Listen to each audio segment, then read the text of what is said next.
Hi, my name is Marta Zameda. I'm an LTE Applications Engineer in the Microwave and Communications Division of Agilent Technologies.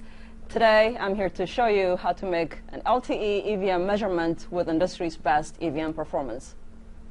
In my setup, I have an Agilent MXG vector signal generator configured with a 5 MHz wide LTE uplink signal at a 700 MHz center frequency, which is the frequency band that's used to deploy LTE in the United States.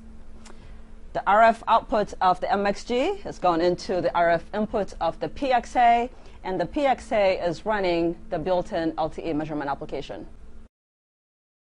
Now let's make the measurements on the PXA. First thing I do is I go to Mode and select the LTE measurement application. And you can clearly see the 5 MHz wide modulated signal on the display. Next, I will go to the measure key. And as you can see, all of the list of one-button standard compliant measurements that are supported by the LTE measurement application, from the basic channel power all the way up to spectrum emission mask, and the modulation analysis measurement, which is what we're going to be using to make an EVM measurement. Just want to quickly point out, we also have a conformance EVM measurement, which is a speed-optimized EVM measurement targeted for manufacturing use. So let's go to modulation analysis.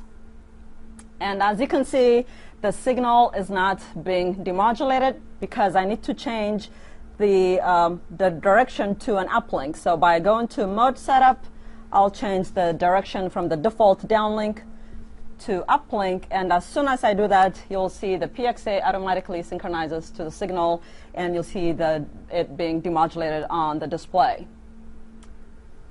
Since we're talking about EVM, I'm going to zoom onto the error summary trace, where the EVM measurement as well as the other error metrics are reported.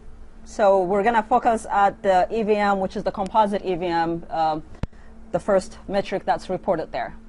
To make the measurement view easier, what I'm going to do is I'm going to change the EVM metric to dB from the default %.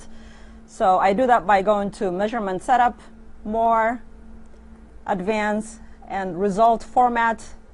Change that to dB, turn it on. And now the EVM measurement is reported in dB, and we're measuring about minus 50 dB of EVM. The next step is to optimize the input range so we can optimize the residual EVM floor of the PXA. So I do that by going to the amplitude key, and you see a soft key labeled range. When the range is too low, it will overload the PXA's ADC.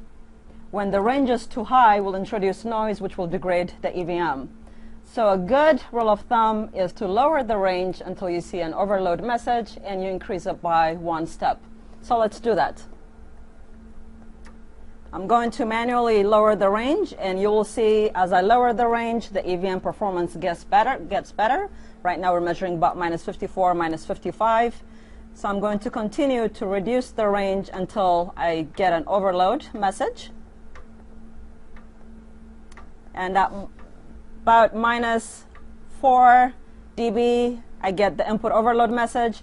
So I'm going to change that up by 2 dB. So at minus 2 dB, that's the optimum ADC range. And you can see we're measuring about minus 59 dB of composite EVM, which is the lowest EVM floor of any signal analyzer in the market today.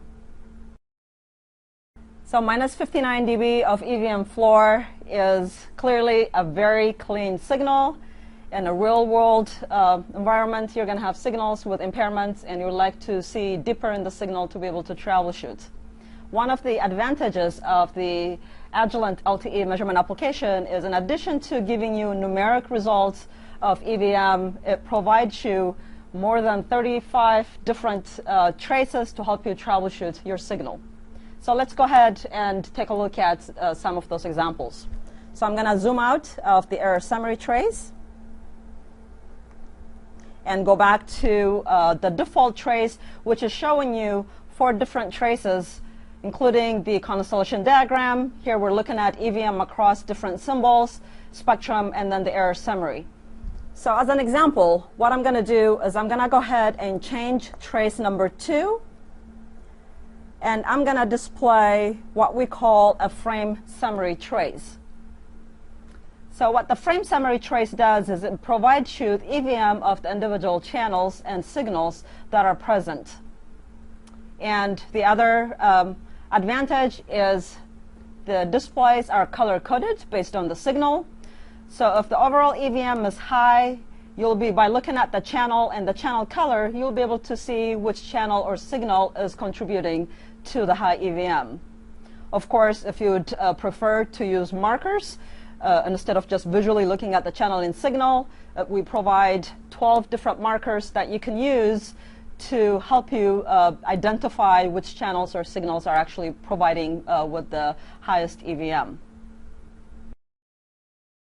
Today, I've demonstrated how you can optimize the Agilent PXA high-performance signal analyzer to achieve industry's best EVM floor of -59 dB. For those of you who are working on LTE Advanced today, we have industry's first and only LTE Advanced solution using our 89600 VSA software.